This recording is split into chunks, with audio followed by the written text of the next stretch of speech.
Pemirsa, detik-detik api membesar dengan cepat dan menghanguskan 6 kios direkam oleh warga yang melintas. Sementara keributan mewarnai pembongkaran lapak PKL yang menolak direlokasi. Rangkaian peristiwa tersebut kami rangkum dalam Fokus iNewsroom. Bakaran, jangan lewat sini dulu. Takutnya ada bantuan. Seorang warga yang melintas merekam detik-detik api membesar dengan cepat yang menghanguskan 6 kios di Jalan Raya Karangsatria, Tambun Utara, Bekasi, Jawa Barat. Bangunan kios yang bermaterial mudah terbakar itu membuat api dengan cepat menjalar ke bangunan lainnya. Diduga kebakaran terjadi akibat kebocoran gas LPG ukuran 3 kg saat pemilik kios rumah makan akan memasak. Selain menghanguskan 6 kios, 1 unit sepeda motor juga ludes terbakar dengan kerugian ratusan juta rupiah.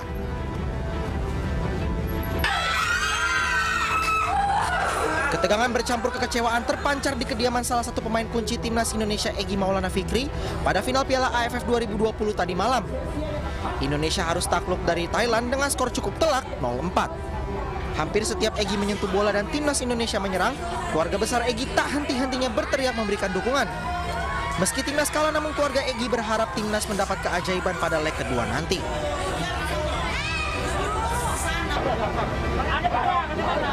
Keributan mewarnai pembongkaran lapak pedagang kaki lima di Jalan Bukit Tinggi dan Jalan Batu Sangkar Bambu Kuning, Bandar Lampung, Lampung.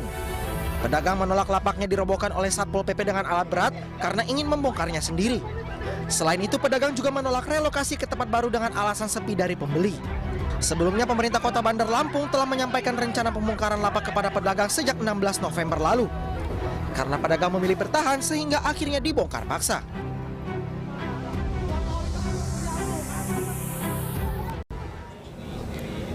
Pemirsa, Polda Jawa Barat resmi merilis sketsa wajah terduga pelaku pembunuhan ibu dan anak di Subang. Sketsa merupakan hasil dari keterangan para saksi dan juga warga sekitar bersama bukti-bukti lainnya.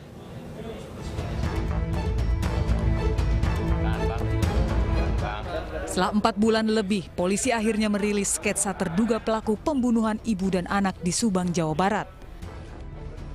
Sketsa tersebut didapat dari keterangan saksi serta rangkaian rekaman kamera pengawas yang selama ini dikumpulkan dalam proses penyidikan. Sejauh ini pihak kepolisian sudah memeriksa 69 saksi dan 15 diantaranya adalah keluarga korban. Serta 5 kali melakukan olah TKP hingga melakukan 2 kali otopsi terhadap 2 jasad korban. Polisi mengakui hingga saat ini belum bisa menemukan 2 alat bukti yang cukup untuk menentukan tersangka pembunuhan. Kami sudah melakukan langkah memeriksa saksi yang potensial dengan mendapatkan sketsa wajah dari terduga yang potensial dalam kasus tersebut. Sketsa wajah ini nanti polisi bakal kami tunjukkan kepada rekan hasil sketsa wajah dari tim Inafis Barreskrim sendiri. Temuan ini menjadi titik terang bagi terungkapnya kasus pembunuhan. Keluarga korban berharap polisi bisa segera mengungkap pelaku pembunuhan dan mengganjarnya dengan hukuman setimpal. Cepat terungkap, karena kasihan yang meninggal. Kadang kemarin juga saya mimpi almarhum minta disempurnakan, lihat darah di rumahnya itu yang berantakan. Tolong wah, itu katanya sempurnakan. Jadi saya tuh sedih lihat katanya, mudah-mudahan dengan adanya sketsa ini cepet-cepet lah itu kasihan yang meninggal. Kasihan ke almarhum, ya kasihan ya keluarga saya menunggu itu sampai kapan gitu. Mudah-mudahan dengan adanya setka ini cepatlah gambar ini. 18 Agustus lalu, warga kampung Ciseti, Subang, Jawa Barat digegerkan dengan penemuan jenazah ibu dan anak di dalam mobil mewah yang terparkir di rumah korban.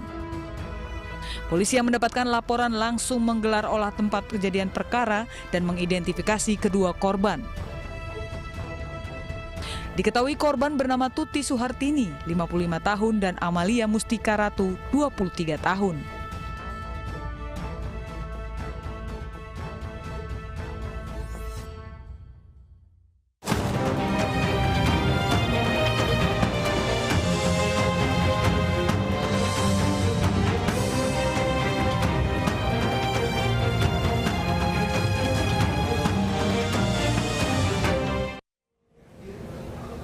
Mural kembali dijadikan sebagai media penyampai aspirasi politik saat pemimpin abai.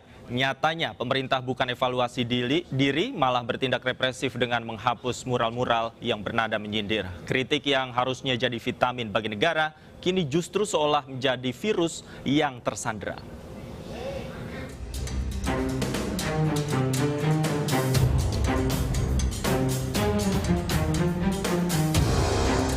Dua tahun sudah pemerintahan Jokowi Ma'ruf Amin berjalan, namun kebebasan berpendapat masih menjadi sebuah tanda tanya besar. Sebuah ironi yang seharusnya tak terjadi di negeri penganut demokrasi. Bagaimana mungkin para penguasa dengan mudahnya dibuat merinding hanya dengan coretan dinding? Lukisan-lukisan di pinggir jalan yang syarat makna, pesan kritikan dihapus aparat kepolisian. Bahkan aparat tak cukup hanya menghapus, namun memburu siapa pembuatnya. Mural yang pertama kali menjadi sorotan adalah mural bertuliskan Tuhan Aku Lapar. Mural yang berada di Tiga Raksa, Tangerang, Banten ini viral sejak akhir Juli 2021. Selain dihapus, polisi juga mendatangi rumah si pembuat mural hingga sang pembuat mural mengaku sempat tertekan. Setelah itu mural bertuliskan wabah sesungguhnya adalah kelaparan viral di media sosial. Tulisan tersebut menjadi pesan terkait kondisi dan penanganan pandemi di Indonesia. Presiden Jokowi sendiri telah menegaskan saat ini Indonesia memang sedang diuji pandemi corona. Pandemi ini seperti kawah candra di muka, yang menguji, yang mengajarkan, dan sekaligus mengasah. Pandemi memberikan beban yang berat kepada kita, beban yang penuh dengan risiko-risiko, dan memaksa kita untuk menghadapi dan mengelolanya. Meski telah dijelaskan, mural terkait kebijakan Presiden tak luput menjadi sorotan. Bahkan kepolisian sempat mencari-cari sang pembuat mural karena terindikasi menghina simbol negara. Dia bukan tindak pidana, ya. Sepanjang isinya tidak menjelek-jelekan atau tidak mendiskreditkan orang lain, ya, maka mural itu sah sebagai satu karya seni. Perburuan dan pemberitaan tentang penghapusan mural bernada kritis menimbulkan kekhawatiran terutama bagi seniman. Banyak pihak prihatin, diantaranya komunitas Gejayan memanggil. Komunitas tersebut bahkan mengadakan lomba mural yang dibungkam. Sebuah perlombaan bernada sindiran. Represi terhadap aksi para seniman dikhawatirkan banyak pihak akan membawa dampak negatif. Polisi dianggap membungkam warga dengan propaganda. Diserang karena terkesan reaktif, kepolisian membalas dengan menggelar lomba mural yang memperebutkan Piala Kapolri. Bahkan panitia memberikan keleluasaan kepada peserta untuk menghasilkan karya mural dengan subtema kritikan atau masukan kepada Polri, baik positif maupun negatif. Sebuah perlombaan dengan syarat pesan bahwa pemerintah terutama kepolisian tidak anti kritik, terutama di saat kinerja kepolisian akhir-akhir ini mendapat sorotan negatif.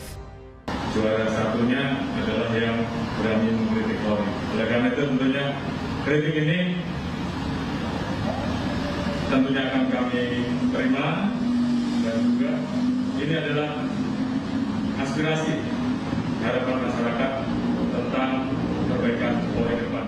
Terlepas dari polemik yang terjadi, dalam kenyataannya mural pernah menjadi senjata kemerdekaan.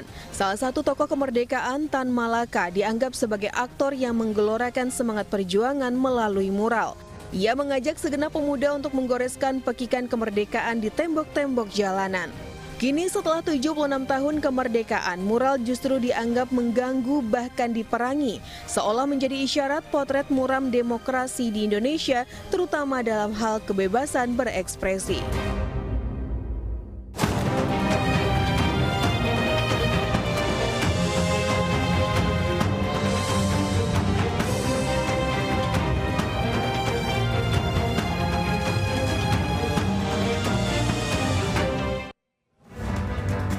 Sebuah jembatan di Karawang, Jawa Barat mampu menghasilkan omset 20 juta rupiah sehari bagi pengelolanya. Kami segera kembali, tetaplah di Newsroom.